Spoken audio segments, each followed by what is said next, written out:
You know that's my favorite subject, is love.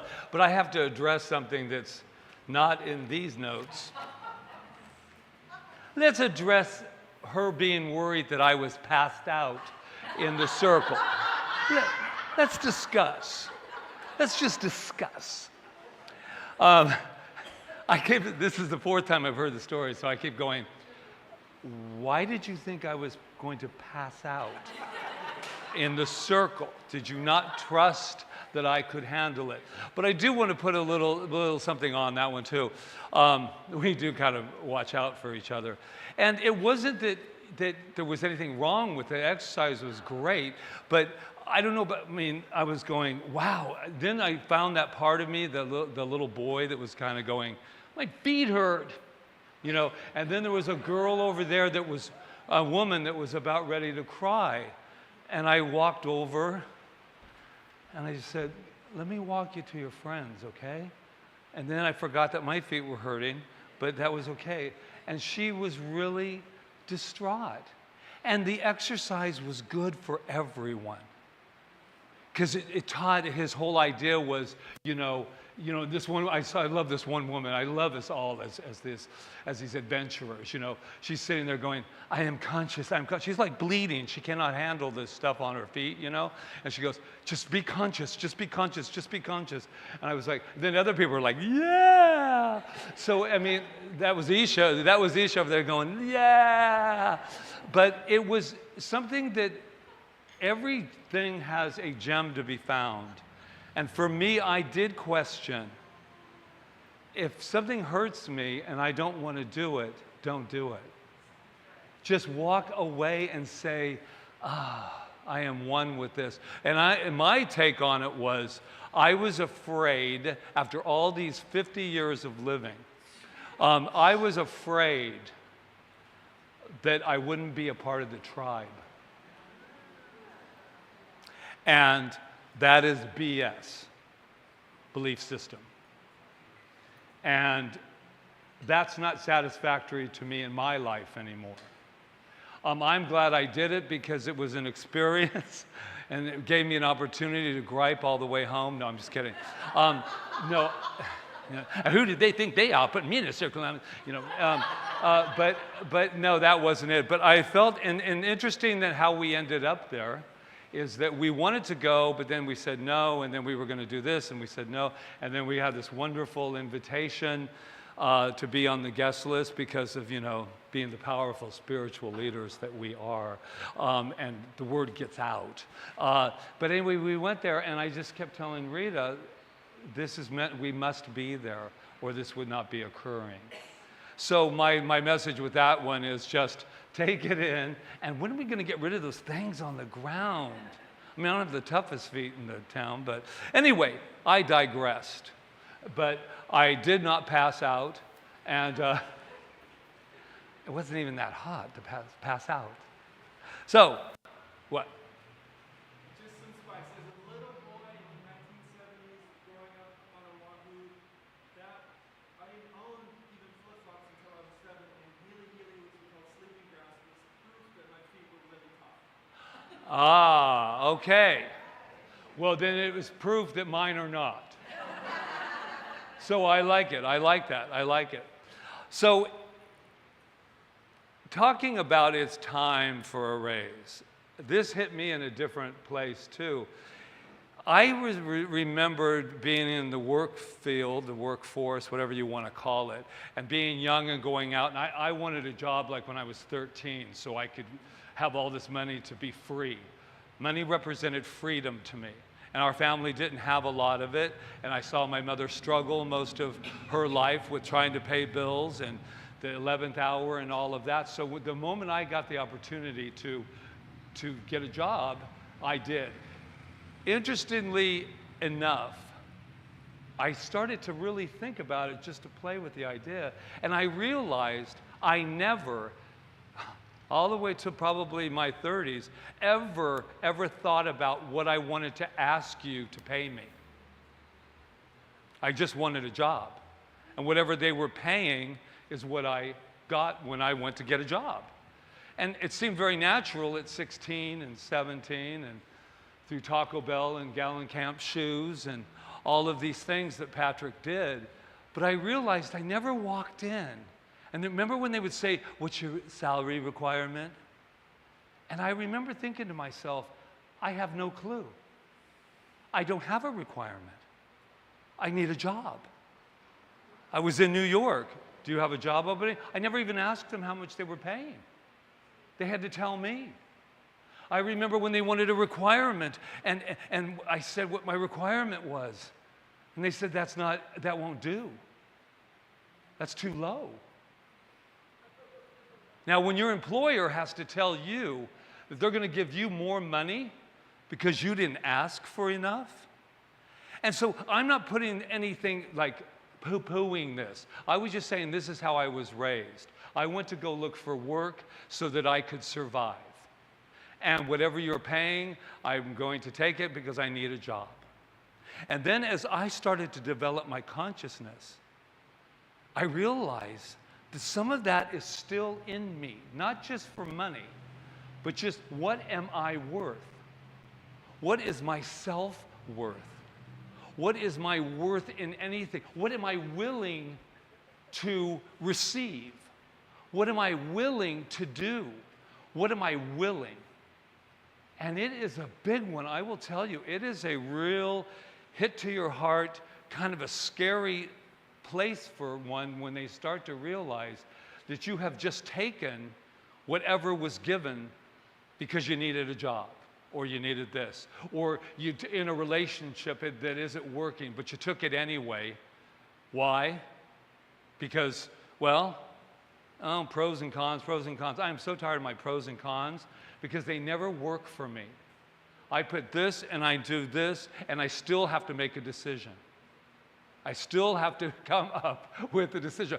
I'm going to talk about my pros and cons for about a week or two, or maybe a month, or maybe a year, and see what's coming up. So it was a real eye-opener when I was thinking of this consciousness, of raising the consciousness of what it is. So I remember, and you have to be willing no matter what it is. We're talking about prosperity, but we must be willing no matter what, that I ask you for something. I ask you for respect. I ask you to honor my boundaries. I ask you anything, and I have to be ready for you to say no. I would like $50 an hour. No, we're not paying that. I have to be willing, but I have to be willing to claim it, ask it, and be what I think my self-worth is. And that's the same with love. I have to be willing to love myself enough in every moment of my life to remember what I'm worth. Wow. I don't know about any of you, and thank goodness you probably were raised that way, but I wasn't raised, as it were, in don't forget to ask for what you're worth. My mom says you get a job, whatever it is. You need a job. It served me there. Does it serve me now? Not so much. Not so much. I was talking about raising the consciousness, and I wrote this in my journal. Raising consciousness is not to be better than. I want us to hear that. This idea of my consciousness is raised. You know, look at me, you know, I'm up on the mountaintop, my consciousness. It is not about being better than, but I'll tell you what it is for me about raising my consciousness. It is to observe life from a high state of awareness, and make decisions from that place. I'm going to say it again. It is to observe life from a high state of awareness and make decisions from that place. Have you ever tried to make the decisions when you're inside the mess? Anybody? Don't leave me out here on this thing. The rest of your perfection is, I'm in awe of it. I'm actually blinded by the light that all of you, because this is the deal. Unless I raise myself up in consciousness, unless I raise myself to that degree, I have nothing to observe. I've been doing that this week. I've just been observing. And I love the word collapse. in quantum physics, collapse. It's like you observe something and then you collapse it. You collapse it. The wave and the particle, right? Ooh, lots of good words. But I'm talking about collapsing. And every time I observe something and make an opinion of it, or I get my perspective going, I have now collapsed myself into it. And now I have no observation because I am the observer and the observed. And it's very exciting because I think we are at a time in our life, and I don't really, not that I don't care, but there is a definite surge of energy on our planet right now, in many ways. In the 3D world, there's a huge one going on right now. And it doesn't matter what you believe politically, it doesn't matter what you believe, that energy is happening. Because guess what happened? It's a terrible thing, but some people, few people, those people are excited. There's some people that are feeling that we have something in this world, and it's going to take, for me, it shouldn't have to be anyone in politics to do that. We should already be vibrating at that energy of self-love, of love itself, and saying, yes, we're worth it. But I have a feeling that this beautiful world of ours has been going through a state of depression. And now, depression's a very interesting thing. If you've ever been through it, it is not a pretty sight. If you've ever really, really wrapped yourself around depression. That's why this kind of teaching is telling us that we have it right here today. I don't have to wait to see who gets elected. I do not have to wait to see any of this anymore. I do not have to wait to see what my religion is telling me. There's just a whole bunch of wonderful things popping up. Kristen Rogers, does anyone know who she is? Oh my God, I've used this about 5 years ago, I think. Like a star being reborn, I had to collapse in upon myself until my true essence broke free and scattered in an ethereal cloud of love, hope, chaos, and fire. Ooh. Ooh. Like being reborn, right? She goes on to say, I've died 1,000 deaths, each time reinventing myself brighter, stronger, purer than before. From the midst of destruction, I became the creator of myself. From the midst of darkness, I became my own source of light.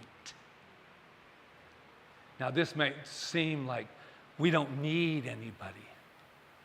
But I'm telling you, until you can be in the fire, the chaos, the stuff that just you feel like, oh no, why is this happening?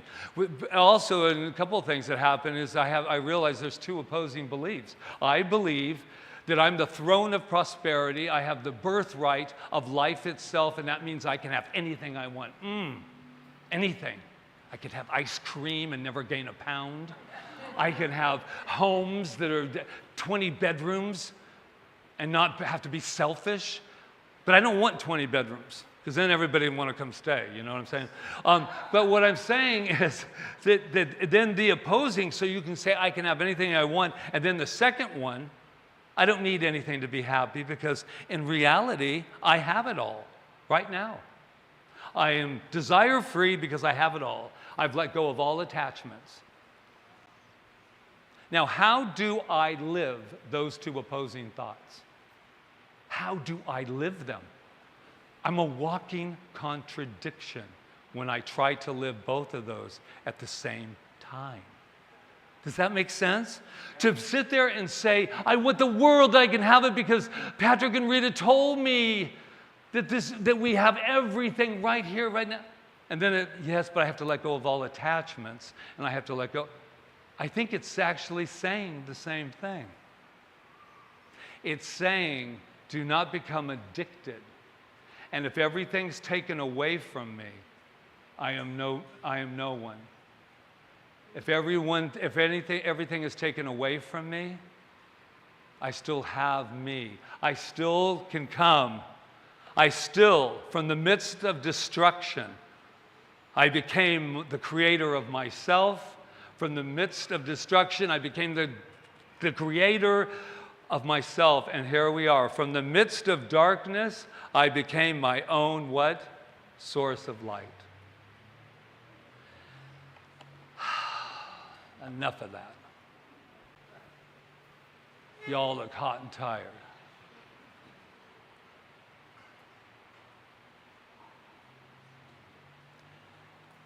The answer for me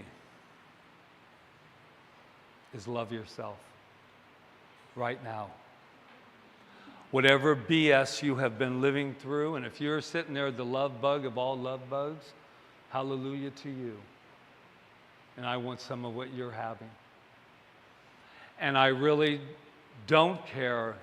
I love all of you, but we have an opportunity now. We have a huge opportunity to not wait for anything out there to tell me that I'm worth it. Anything out there to tell me that I can be well. We have doctors out there assisting us, but they are not God. They are only assistants in the wellness that we are. We are a walking pharmaceutical that can call upon self-love at any time and say, listen, I want a mountain moved. And not because you owe me anything. That's how I'm going to end, because I want to end on a high note. No one owes you anything. Oh, I thought they did. Read my book. Wow, look what he did to me. Stole my childhood. Ripped it away from me. Nobody owes me anything. And why? Because I have everything.